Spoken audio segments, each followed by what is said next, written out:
ഒരു തണുത്ത ജ്യൂസ് കുടിച്ചാൽ ഓർമ്മയുള്ളൂ. പിന്നെ നീർക്കെട്ട് എവിടുന്ന് വന്നോന്ന് എനിക്കറിയാൻ പാടില്ല. തുമ്മലും ചുമയൊക്കെ ആയിട്ട് എൻ്റെ പൊന്നോ ഒന്നും പറയട്ടെ. അപ്പോൾ രാവിലെ തന്നെ ഹോസ്പിറ്റലിലേക്ക് വന്നേക്കണം. എൻ്റെ ജീവിതത്തിൽ ഇതൊക്കെ ഒരു ആദ്യത്തെ സംഭവം കേട്ടോ. നീർക്കെട്ട് പിടിക്കുന്നില്ല. നീർക്കെട്ട് പിടിച്ച ദിവസം അന്ന് തന്നെ ഹോസ്പിറ്റലിൽ വരുമ്പോൾ ഞാൻ സാധാ ഒറ്റും പറ്റില്ല, എടുത്തോട്ട് പോകേണ്ട അവസ്ഥ വരുന്ന സമയത്താണ് ഞാൻ ഹോസ്പിറ്റലിൽ പോവാറ്. എന്തായാലും അത് പറ്റത്തില്ലോ, വീട്ടിൽ കുഞ്ഞുണ്ടല്ലോ. പിന്നെ അത് കൂടാതെ ഇപ്പോൾ ജോലിക്കും പോവുക, അവിടെയും കുട്ടികളാണല്ലോ, അവിടെയും കുഞ്ഞുങ്ങളുണ്ടല്ലോ. വെച്ചുകൊണ്ടിരുന്നത് ശരിയല്ല. ആദ്യം പോയി ഡോക്ടറെ കാണാമെന്ന് വിചാരിച്ചു.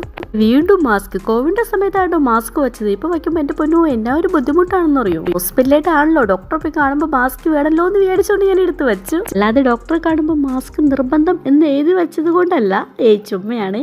ഒക്കെ മാറ്റങ്ങളാണല്ലേ. അപ്പോൾ വന്നപ്പോൾ തന്നെ ചീട്ടും കാര്യങ്ങളൊക്കെ എടുത്ത് ഞാൻ അവിടെ ഇരുന്നു കേട്ടോ. ഒരു മനുഷ്യനുണ്ടായിരുന്നില്ല കേട്ടോ. അപ്പോൾ ഞാൻ പോയി കഴിഞ്ഞാൽ ഒടുക്കത്ത് തിരക്കായിരുന്നു. ഇപ്പോൾ രാവിലെ ആയതുകൊണ്ടാണെന്ന് തോന്നുന്നു വലിയ തിരക്കില്ല, അതുകൊണ്ട് ഞാൻ രക്ഷപ്പെട്ടു. പിന്നെ ഡോക്ടർ പോയി കണ്ടുള്ള മെഡിസിൻ വാങ്ങിക്കാൻ വേണ്ടി വന്നു. ഇതാണ് എനിക്ക് ഇഷ്ടമില്ലാത്ത ഒരു ഇന്ന ടാബ്ലറ്റ്സ് ഉണ്ട്, പിന്നെ സിറപ്പൊക്കെ ഉണ്ട് കേട്ടോ. ഏറ്റവും ഇഷ്ടമില്ലാത്ത എനിക്ക് പരിപാടി മരുന്ന് കഴിക്കാനാണ്. അതുകൊണ്ടാണ് ഹോസ്പിറ്റലിൽ പോകാൻ വേണ്ടി ഇത്ര മടി. നേരത്തേക്ക് പനി വരുമ്പോൾ മരുന്ന് കഴിക്കുന്ന സമയത്ത് 1-2 ദിവസം കഴിച്ചിട്ട് പിന്നെ കുറഞ്ഞു കഴിഞ്ഞാൽ പിന്നെ ഞാൻ ആ ഭാഗത്തേക്ക് തിരിഞ്ഞു നോക്കൂല. അതാണ് ഞാൻ. എന്തായാലും അതുപോലെയല്ല, മാറ്റങ്ങൾ അനിവാര്യമാണല്ലോ.